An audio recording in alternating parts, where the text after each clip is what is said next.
অত্যন্ত এর মধ্যে আজকে কেবল শুরু, খুবই সপ্তমী, অনেক সবাই আস্তে আস্তে অংশগ্রহণ করছে। আগামীকালকে অষ্টমী, আমরা আজকে অর্ধেক, আগামীকালকে আরও যাব, পরশু দিনেও আমরা সব জায়গায় যাব। আমাদের প্রত্যেকটা কর্মীরা প্রত্যেকটা মণ্ডপ এবং এলাকায়, তারা সবসময় আমার ভাইদের পাশে অতীতও ছিল, 100 বছর ধরেও ছিল, আজও আছে।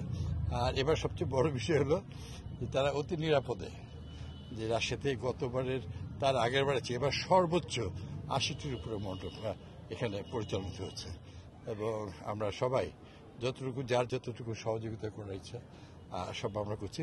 আমাদের সবচেয়ে বিষয় আমাদের হৃদয় দিয়ে সবকে ভালোবাসা দেওয়া। স্বাধীন বাংলাদেশে নতুন জাগরণ সৃষ্টি করেছে এবং সকলের মধ্যে সম্প্রীতি সৃষ্টি হয়েছে, পূজাও বেশি হয়েছে এবং পূজাও বেশি হয়েছে, অত্যন্ত মানুষের ঘরে ঘরে পূজা হয়েছে। এটাই আমাদের কাছে সবচেয়ে আনন্দের বিষয় এবং সম্প্রীতির বিষয়।